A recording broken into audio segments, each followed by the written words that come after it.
بعد غروب شمس يوم 20 رمضان سنة 588 هجرية، سبتمبر 1192 ميلادية، وبعد صلاة المغرب وتناول طعام الإفطار في مدينة القدس الشريف، وبعد توقيع الصلح مع ملك الإنجليز ريتشارد قلب الأسد، كان السلطان صلاح الدين والدنيا يوسف بن نجم الدين أيوب، الملقب اختصارا بصلاح الدين الأيوبي، كان السلطان صلاح الدين يشرف بنفسه على إصلاح أسوار مدينة القدس بعد أن تهدمت أجزاء منه في حربه مع ريتشارد قلب الأسد أثناء الحملة الصليبية الثالثة، حملة الملوك. كان السلطان صلاح الدين الأيوبي في استقبال وفود المسيحيين الذين جاءوا لزيارة كنيسة القيامة تبعا لاتفاقية الصلح. كان ذلك قبل سنة من وفاة بطل حطين. جلس السلطان صلاح الدين الأيوبي وسط جمع كبير من فقهاء ووجهاء مدينة القدس يتبادلون الأحاديث، حين فاجأهم السلطان صلاح الدين الأيوبي بسؤال: هل تعرفون ما هي أقرب الثغور إلى قلبي؟ وأهل هذا الثغر لم تفارق شجاعتهم عقلي؟ فرد عليه الجميع: اخبرنا عنه يا سلطان. أجابهم: إنه ثغر الإسكندرية، دخلته جندي صغير وخرجت منه قائدا مرفوع الرأس، فقد صقل شخصيتي وجعلني صلاح الدين الذي ترونه الآن. لم أرى في حياتي أوفى من أهل ثغر الإسكندرية. ثغر الإسكندرية بوابة مصر وحصنها. ما زلت أتذكر عندما كنت أميرا على الإسكندرية لشهور وأنا شاب صغير، شوقتنا وأثرت فضولنا. احكي لنا يا سلطان المسلمين. المشهد ده أنا كتبته عشان نبتدي بيه الحدوتة، بس المرة دي أنا اللي هحكي لكم الحدوتة مش صلاح الدين الأيوبي. الحدوتة اسمها صلاح الدين الأيوبي أميرا للإسكندرية.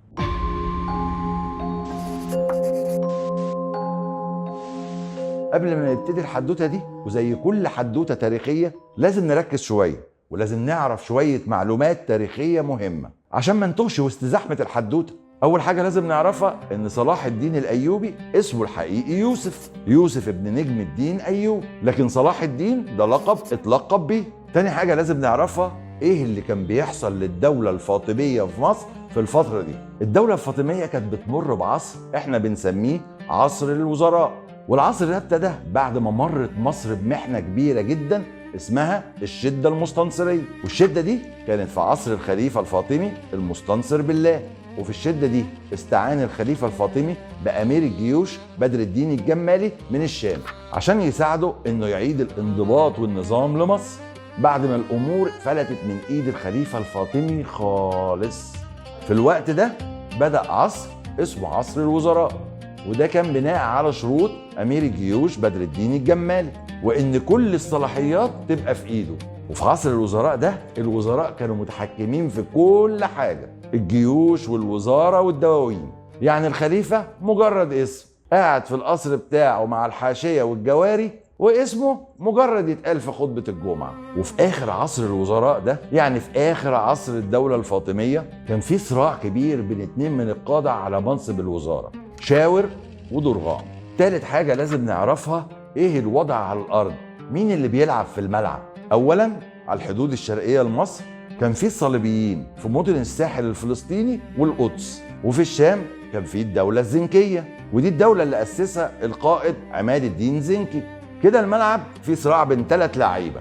اللعيب الأول وزراء الدولة الفاطمية شاور ودرغام اللي أصلا في بينهم صراع على الحكم في مصر. اللعيب الثاني الصليبيين، ودول كانوا بيحلموا بالسيطرة على مصر. اللعيب الثالث الدولة الزنكية اللي نفسها مصر ترجع دولة سنية تحت راية الخلافة العباسية. في الوقت ده كان على رأس الدولة الزنكية نور الدين محمود ابن عماد الدين زنكي مؤسس الدولة الزنكية. كده بقوا 3 لعيبة، بس يا ترى مين اللي هيجيب الجون؟ وأثناء صراع شاور ودرغام على منصب الوزارة في مصر، شاور بعت يستنجد بنور الدين محمود في الشام، فنور الدين محمود بعت له أهم قائد عنده بجيش كبير. بعت له مين يا ترى؟ بعت له القائد أسد الدين شركوة. مين بقى أسد الدين شركوة؟ أسد الدين شركوة ده عم صلاح الدين الأيوبي. المهم يا سيدي، أسد الدين شركوة يجيب معاه مين وهو جاي مصر؟ جاب معاه ابن أخوه صلاح الدين، كان عايزه يتعلم فنون الحرب وقيادة الجيوش. وقتها صلاح الدين كان شاب عنده 27 سنة، وصلاح الدين في الوقت ده ما كانش عايز يجي مصر ولا يحارب، هو طالب علم كان عايز يقعد في الشام. ودي كانت أول مرة يجي فيها مصر، المهم يا سيدي، بعد ما اسد الدين شركوه وصلاح الدين ساعدوا الوزير شاور ان هو ينتصر على درغام، شاور خلى بيهم وطلب منهم ان هم يغادروا مصر، ولو قعدوا هيستعين بالصليبيين يطلعوهم. قليل الاصل شاور ده. وبعد 3 سنين من الواقعه دي وسنه 1167 ميلاديه، الوزير شاور الخاين اتحالف مع الصليبيين ضد نور الدين محمود، وكان هيسلم مصر للصليبيين على طبق من فضه. ولولا ان اسد الدين شركوه جه مصر عشان ما تتسلمش تسليم اهالي للصليبيين، والمره دي جاب تاني مين معاه؟ ابن اخوه صلاح الدين، واللي برضه ما كانش عايز يجي مصر وعايز يقعد يدرس في الشام، لكن برضه عمه اصر انه يجيبه معاه، عايز يخليه مقاتل وجندي. ودي كانت تاني مره واهم مره يجي فيها صلاح الدين الايوبي مصر، عشان المره دي بالذات هتتغير فيها شخصية صلاح الدين الأيوبي بالمرة. في الوقت ده كان عنده 30 سنة، ومن هنا الحدوتة هتبتدي تسخن. أسد الدين شركوه دخل مصر عشان ينقذها من السقوط التام في إيد الصليبيين، اللي كان بقيادة ملك القدس الصليبي أمور الأول أو عمور الأول، اللي اتحالف مع شاور ضد نور الدين محمود. وخلال الحرب الدايرة بين أسد الدين شركوه وابن أخوه صلاح الدين من جهة، والصليبيين بقيادة ملك القدس والوزير شاور من جهة تانية، أسد الدين شركوه يوصل له رسول. الرسول ده يا ترى جاي منين؟ من اسكندرية. أبناء الثغر الاسكندرية بيدعوه هو وجيشه إن يجي اسكندرية عشان يساعدوه ويمدوه بالمؤن والسلاح. أصل أهل اسكندرية في الوقت ده كانوا سنة على المذهب المالكي، مذهب أهل شمال أفريقيا. أسد الدين شركوه قبل الدعوة ويتوجه هو والجيش بتاعه لفين؟ الاسكندريه. يدخل اسد الدين شركوه وابن اخوه صلاح الدين من باب رشيد، اللي هو باب شرق اسكندريه، اللي هو موجود دلوقتي عند باب شرق، وسط فرحه اهل اسكندريه. صلاح الدين الايوبي يشوف فرحه اهل اسكندريه، ويشوف اسوارها العملاقه المزدوجه اللي بناها احمد بن طولون، ويشوف كمان الخندق المائي المحفور واللي محوط السور، واللي كان بيتملي ميه من البحر وقت الحروب. المدينه سحرته، واهل اسكندريه يدخلوا قلبه من غير احم ولا دستور. في الوقت ده كان عالم المدينه وشيخها هو الشيخ حافظ السلفي، شيخ عالم وتقي وزاهد مالك المذهب زي بقيه اهل اسكندريه. صلاح الدين الايوبي لف المدينه وراح لباب البحر اللي مكانه دلوقتي قدام ميدان المنشيه، وراح يتفرج على مناره اسكندريه اللي خرب منها حوالي 50%، بس كانت لسه موجوده وواقفه، ما خربتش بالكامل، كانت لسه شاده حيلها، بس هتقع خالص بعد 150 سنه في زلزال. وكمان راح لباب الشجره اللي هو باب سدره، واتفرج على الاعمده الكتيره واطلال المعبد اللي كان موجود هناك، واللي في وسطهم العمود الكبير عمود السواري. في الوقت ده كان في اعمده كتير حوالين عمود السواري، اصغر منه بس كتير قوي. المهم يا سيدي، صلاح الدين الايوبي وقع في غرام المدينه، واحنا اللي يحبنا نقول له يا عمنا. وبعد ما جيش اسد الدين شركوه ارتاح شويه في اسكندريه واخد العده والمؤن والسلاح، وراح متوجه على الصعيد عشان يحارب الوزير شاور، بس ساب صلاح الدين الايوبي امير على المدينه، وساب معاه جزء من الجيش كحاميه صغيره تحمي المدينه. وصلاح الدين عندنا ولا حد في مصر زينا. صلاح الدين اثناء اقامته في المدينه كان بيروح لجامع امير الجيوش عشان يصلي ويحضر دروس الشيخ الحافظ السلفي. جامع امير الجيوش اللي هو جامع ايه دلوقتي؟ ايوه، جامع العطارين. وكمان اختار دار جنبه يسكن فيها. امال انتوا فاكرين سموا شارع صلاح الدين في العطارين شارع صلاح الدين ليه؟ اصحى يا معلم، اسكندريه تاريخ. المهم يا سيدي، جواسيس شاور والصليبيين في اسكندريه بلغوا ملك بيت المقدس الصليبي ان جيش اسد الدين شركوه غادر اسكندريه، وساب فيها حاميه صغيره وساب معاهم امير صغير. ملك بيت المقدس شافها فرصه ذهبيه عشان يحتل مدينه اسكندريه، واتفق مع الوزير شاور ان هم ييجوا ويحتلوا المدينه التاريخيه العظيمه. الف عقل باله مش هتاخد منا غلوه، واتحركت جيوش الصليبيين مع جيوش شاور لاسكندريه. ويا ريتها جت على الجيش بس، ده كمان الاسطول الصليبي جه من الشام علينا عشان يحاصر المدينه من البحر.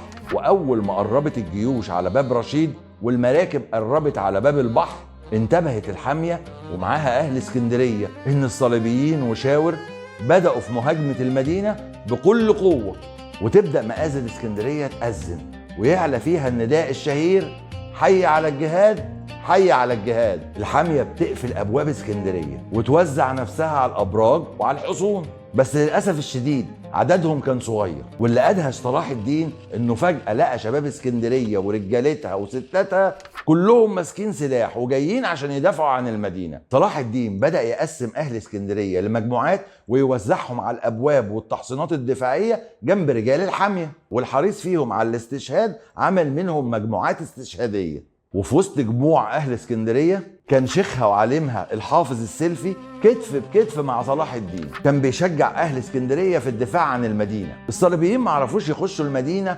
لتحصينها وضخامة أسوارها، وفضلوا محاصرين المدينة برا وبحرا. وأهل اسكندرية اللي كان أكلهم الأساسي السمك، للأسف الصيادين ما عرفوش ينزلوا مراكبهم ويروحوا يصطادوا لأن الأسطول الصليبي قافل البحر خالص، وفتح تجار اسكندرية متاجرهم ومخازنهم لصلاح الدين والحامية. وبعد غروب شمس كل يوم كان صلاح الدين الأيوبي بيقود المجموعات الاستشهادية ويخرجوا من خوخة في أسوار اسكندرية ويعملوا هجمات استشهادية على الجنود الصليبيين، أهو يخطفوا لهم شوية منهم ويرجعوا بيهم جوه المدينة. فضل الحال على كده شهرين، بدأت مخازن الغلال تفضى والأكل يشح. كل بيت من بيوت اسكندرية عنده أكل، سواء خروف أو معزة أو طيور، كانوا بيجمعوا الأكل ده ويودوه لصلاح الدين عشان تبدأ ملحمة في المشاركة، ويقف صلاح الدين يوزع الأكل بالتساوي بين أهل اسكندرية وجنود الحامية. الكل كان بياكل من طبق واحد حرفيا، حتى صلاح الدين بياكل وسطهم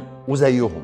بس للأسف ده برضه ما كفاش، بدأوا يذبحوا الحمير والجمال، بس برضه ما كفاش. مدينة كاملة بكل أهلها بتعاني من الحصار، وبعد الشهر الثالث ما بقاش في حاجة خالص في المدينة تتاكل، أكلوا كل حاجة حتى ورق الشجر. اضطر صلاح الدين انه يبدأ مفاوضات سرية مع الصليبيين وشاور، وده عشان يفك الحصار عن المدينة، وإلا أهل المدينة هيموتوا من الجوع. وينجح صلاح الدين في المفاوضات مع ملك بيت المقدس، وعملوا صلح سموه صلح الاسكندرية. صلاح الدين هيسلم المدينة بس مش للصليبيين، للوزير شاور. صلاح الدين والحامية تخرج منها بس كمان الصليبيين ما يخشوهاش. اللي هيستلم المدينة شاور والجيش بتاعه. الشرط الثاني كان تبادل الأسرى بين الجانبين. ثالث شرط وأهمهم ما يتمش المساس بأهل اسكندرية ولا الانتقام منهم عشان وقفوا مع صلاح الدين، وده كان أهم شرط عايزه صلاح الدين. ملك بيت المقدس أعجب جدا بالشاب صلاح الدين وبطريقته في المفاوضات وحرصه الشديد على أهل المدينة، وخصوصا أنه كان بيخرج ليهم من المدينة لمعسكرهم عشان يبدأ معاهم المفاوضات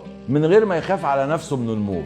جنود الصليبيين وجنود شاور كانوا بيشوفوا الشاب ده وهو جاي على حصانه عشان التفاوض من غير درع ولا حرس كتير، فكبر في نظرهم، وفعلا يتم توقيع اتفاق تسليم المدينة. بس ملك القدس في الوقت ده كان ليه طلب صغير عند صلاح الدين. بما ان الصليبيين مش هيدخلوا المدينة، ملك القدس كان عايز يشوف مدينة الاسكندر الاكبر اللي هي مدينة اسكندرية، وفعلا يفتحوا الابواب لملك بيت المقدس وسط الحرس بتاعه ويستقبلهم صلاح الدين عند باب شرق المدينة مع مجموعة من الحامية وكمان مندوبين من أهل المدينة. ويدخل ملك بيت المقدس مدينة اسكندرية ويروح يتفرج على منارة اسكندرية، ويروح كمان يشوف بقايا معبد السرابيوم، وكمان يشوف المسلتين بتوع كليوباترا قدام معبد السيزيريوم. ملك القدس كان ماشي في كل امان وسط اهل اسكندريه، طالما صلاح الدين عطاله الامان اهل المدينه كمان عطوله الامان. واخر النهار خرج ملك القدس للمعسكر بتاعه خارج الاسوار، وتاني يوم يخرج صلاح الدين هو والحاميه من باب المدينه رافعين راسهم وسط دقات الطبول والرايات المرفوعه، وكمان وسط تقدير الصليبيين للشاب الصغير اللي قاوم جيوشهم لمده 3 شهور. صلاح الدين وهو خارج بص على المدينة اللي غيرته وصنعت منه بطل وقال: والله لولا أن هذا الثغر في ذمة الله ما تركته أبدا. في اللحظة دي صلاح الدين اتغير تماما، ما عادش هو صلاح الدين قبل الحصار، اتولد جواه صلاح الدين تاني، لأن الشدة دايما هي مصنع الرجال. الحصار ده كان المعمودية القتالية لصلاح الدين وتحويله من مجرد جندي لقائد. القدر كان راسم لصلاح الدين طريقه، وبعد 2 سنين وسنة 1167 بيدخل صلاح الدين وعمه أسد الدين شركوة مصر للمرة الثالثة. عشان يحمي مصر تاني من السقوط في ايد الصليبيين. وقتها القاهرة كانت على وشك السقوط في ايد الصليبيين، وينتصر اسد الدين شركوة على الوزير الفاطمي الخاين شاور ويقتله. وهنا الخليفة الفاطمي يعين اسد الدين شركوة وزير بدل الوزير خاين شاور. لكن القدر كان ليه خطة تانية خالص. بعد شهرين بس قضاهم أسد الدين شركوة كوزير في مصر، أسد الدين شركوة يتوفى ويعين الخليفة الفاطمي صلاح الدين وزير مكانه، عشان يكون صلاح الدين آخر وزير في عصر الوزراء في الدولة الفاطمية.